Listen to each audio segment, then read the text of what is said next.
I'm going to show you how to download a shape or another designer resource from the internet and then use it in Photoshop. So for this one I've gone to shapesforfree.com. Yep, Shapes for Free, and they have quite a few commercial use shapes that you can use. So navigate to whatever shape that you want.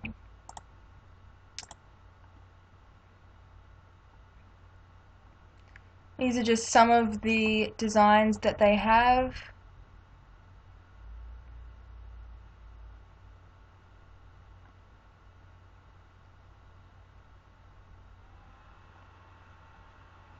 Anyway, I'll leave that up to you. This is just one resource website that I have included in the list. A quick search in Google for things like Photoshop shapes free or Photoshop shapes commercial use will bring up a lot more resource websites. So once you find a Photoshop shape or a whole set like this one is that you want to use, you're just going to click download and then select open.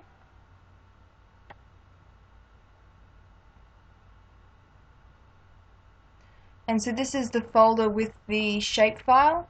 Just double click on that one.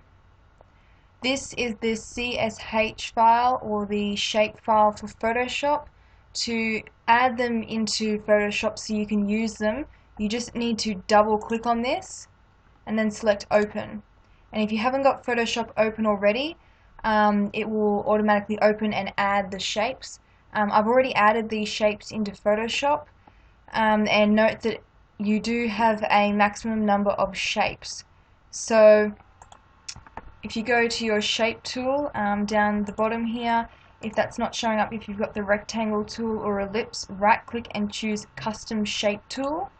Then if you come up to this shape menu here and press the down arrow button, you'll be able to see all the shapes that you have imported into Photoshop.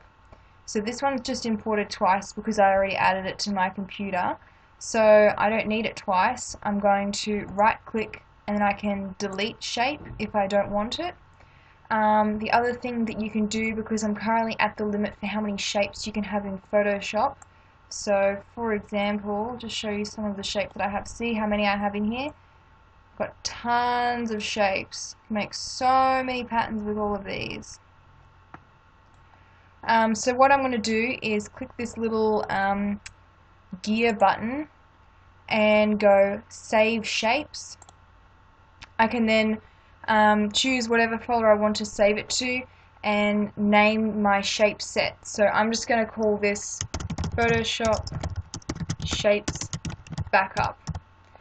Because I use two laptops and I have Photoshop installed on both of my laptops, I like to have some shapes installed on one and other shapes installed on the other so there's no duplicate. But this is a way to back up if you want to transfer it to another computer, or if you want to save it to an external hard drive, or if you just want to save it to your computer, or so you can save it and then delete them from Photoshop to make some more room to use more shapes. So keep it as a CSH file and select save.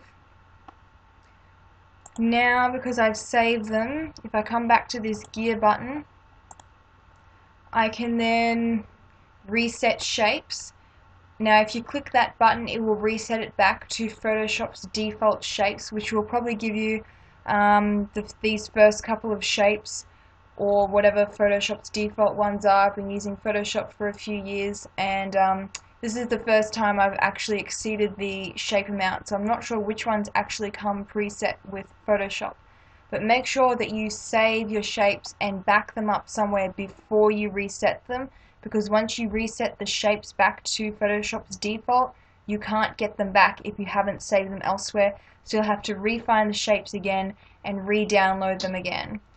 And then if you've got this file with your Photoshop shapes saved on your computer, or if you've got them in the backup and you then want to add them into Photoshop, you can just double click to load them, or like we did to import that first collection that I downloaded from the internet, or you can come up to this gear icon and choose load shapes. You can also sort your shapes by all these different types. I think these are the default ones I think that come with Photoshop. So if you choose replace, it's going to delete all the ones that I currently have in here, which I don't want to do. So make sure you back them up before you change any of the ones that are going to show if you choose to view just shapes, or if you want to make a bunch of patterns with animals, etc. You can also change how many you see at once. So you can choose large thumbnail if you want to see a more close-up picture, or you can list it. I personally don't like lists because it's good to know if you created a pattern using a certain type of arrow, and say I've made an arrow pattern and I've named the pattern arrow 7, so then when I come back I know, okay, this is the one that I used. Otherwise I don't think there's really much point in viewing the name, because it makes the shape really small. So I always use small thumbnail, and that way I can scroll through all my shapes that I have really quickly to find the one that I want to use. And then to use a shape, you can just find whatever shape that you want. I'm going to pick a butterfly. I'm going to go File, New, and choose whatever size that you want. If you're going to make a pattern, you'll probably do something like 300 pixels is always a good size, I find, as a starting point. You can make it smaller or bigger, but that usually gives you a medium-sized pattern. And select OK. And then to add the shape, it's just like we've done with previous tutorials, like in the polka dot one. Just left click and choose what size that you want. So say I want 250 pixels by 250 pixels. I always try and keep my width and height the same so that the shape is evenly proportioned, because if I, for example, create a heart and I have 100 pixels and the height as, say, 250 pixels, it's going to give me a weird looking shape, and that's not going to create a very nice pattern that looks really squished.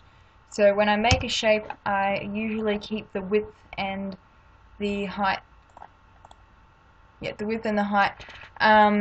the same size.